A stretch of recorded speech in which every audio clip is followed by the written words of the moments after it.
Good evening, everyone. This is yours truly, J Blue 68, and I have a vintage haul I'm about to present to you tonight. I'm doing something a little different. I know I should be presenting the comic books that came out today, which is May 29th, the last comic book Wednesday of the month of May, and this has been a fabulous, wonderful month for me, I must admit. So much happened. It started off with Free Comic Book Day, went into Comic Con, several movies that have come out, including the upcoming film that I've been talking about over the past couple of videos, and that's Godzilla, and that's this Friday. Actually, it starts tomorrow, but I'll be waiting for the weekend to see it. But anyway, I'm not presenting the comic books that came out today. I went to an old comic book shop. It looks like a comic book shop from probably Sanford and Son. But you know what? That's where you can find sometimes the best comic books. Some of your vintage comic books are in some of the old comic book shops.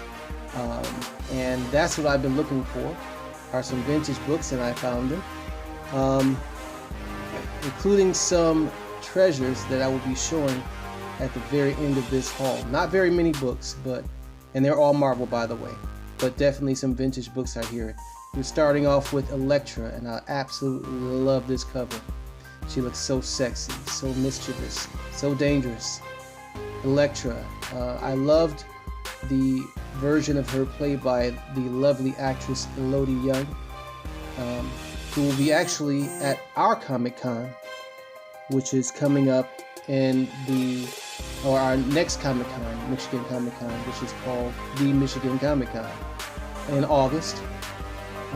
So I look forward to meeting her, hopefully, and getting her to autograph one of my Elektra books. I think she was the best version that Elektra could possibly be to date. And again, I hate that those shows got canceled.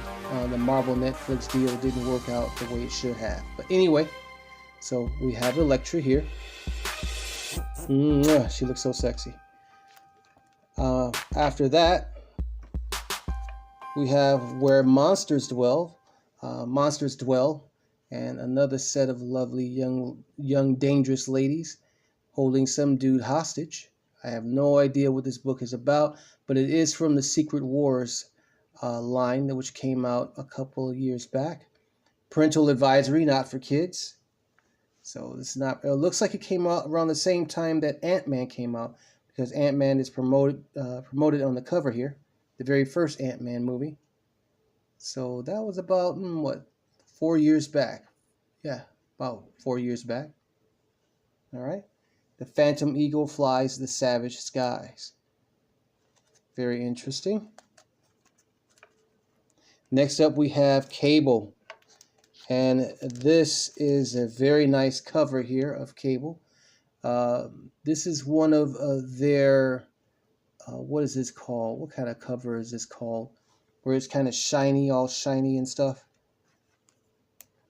The words are embossed on the cover. Well, anyway, this is Cable.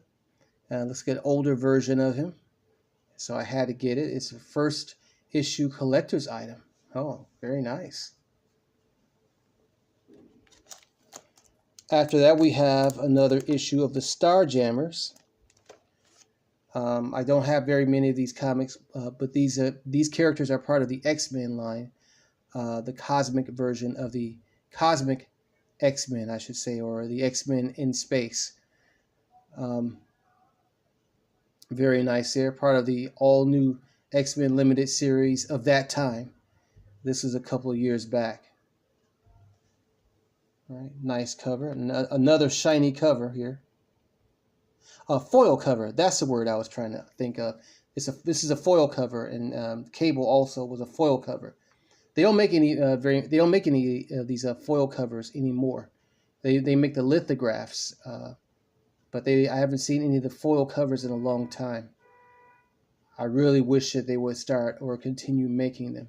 I'm sorry about the noise outside. There's some drama going on out there. I have no idea what it is, but anyway, this is one of the, if you could hear that noise. If you didn't, then just ignore what I just said. So this is one of the foil covers of the Starjammers with the X-Men symbol on it. I have at least 3 or 4 of these books, so glad to have this in my collection. And next up is the real treasure that I found here. Oh my God. You know, and they were just sitting in a box in the comic book shop that I went to. And I was looking for Namor comics when I went to Comic-Con and unfortunately could not find any. These are vintage books, not reprints, and they are in really, really good condition. I see a little cut here I'm just now noticing on one of the eye sockets of one of the characters here. But that's all right. The rest of the book is in good shape.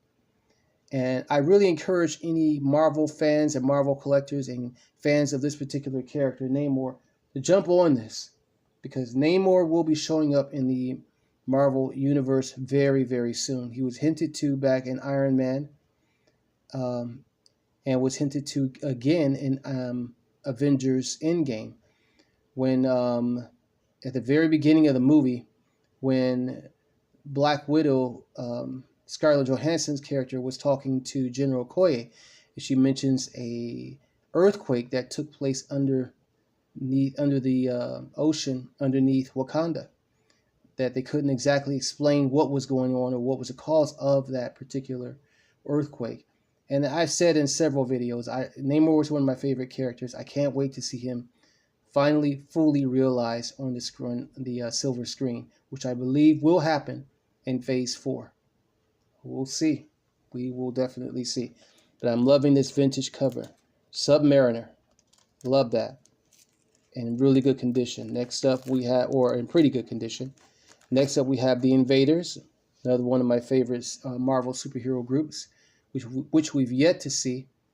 And I believe that they can at some point, since Marvel is about to go back in time, they're about to go back in time with a lot of their stories and a lot of their characters.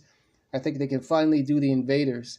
And with the time leap and time jump thing that Steve Rogers did in Endgame, I think that gives them finally a chance to finally be able to do The Invaders and a lot of other adventures that Steve Rogers participated in during World War II, before his being exposed or being brought back to life from the ice.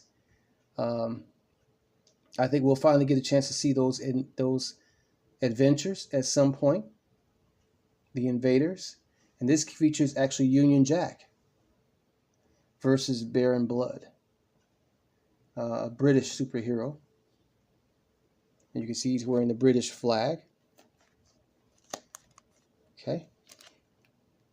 And then last but not least, another Invaders book that I found. This is classic stuff here. Namor, Bucky Barnes, Captain America, and Toro. And this tells of the untold origin of Toro, who is a flaming superhero, similar to the Human Torch. But he preceded or came before the Human Torch, a superhero in the 1950s. So another great Invaders book, and is also in very good shape. Again, these are treasures for me because these books are hard to find, and these are original prints, not reprints. And then I found this lovely beauty, the Savage Namor. I'm sorry, the Savage Submariner. But it's the same thing, same character. Move that back a little bit so you can see it. That's a lovely cover. I mean, in the shape that these books were in is just phenomenal, because these are old books, and again, they were sitting in a box, just old boxes, just sitting in the at the very bottom of the shelf, heavy as hell to pick up. But you know, I'm like, hey, if you're dedicated to finding your books, you'll go ahead and take that physical risk of lifting in order to get what you're looking for. And I found what I was looking for. Very happy to find these books, Namor the Submariner and The Invaders, treasures of this particular vintage find. So that's it. That's all, y'all. I just wanted to show you these books really quick. I did get my new books, but I'm not doing a haul on those tonight. And I got this tonight, too. This is a free preview of The Amazing Spider-Man that's being offered today at any local comic book shop. It features Mysterio and Electro on the cover, and whoever that character is in the background there, it looks like the Scorpion. I don't know. And of course, Mary Jane. So, all right, that's it. That's all, y'all. I hope you enjoyed this video. Please like, share, and subscribe. And I also want to say, as always, thank you to my subscribers for supporting me and my channel. I hope to continue to deliver some exciting videos for you. I posted one yesterday, and I'm working on composing a theme, a Star Wars theme on the keyboard, which will highlight Princess Leia's theme song as well as other Star Wars themes. I'm going to incorporate all into one song. That video is in the works, so I hope you will like it. Once I finally get it posted, stay tuned for that in the upcoming weeks. So again, that's it. That's all, y'all. Peace, love, and hair grease.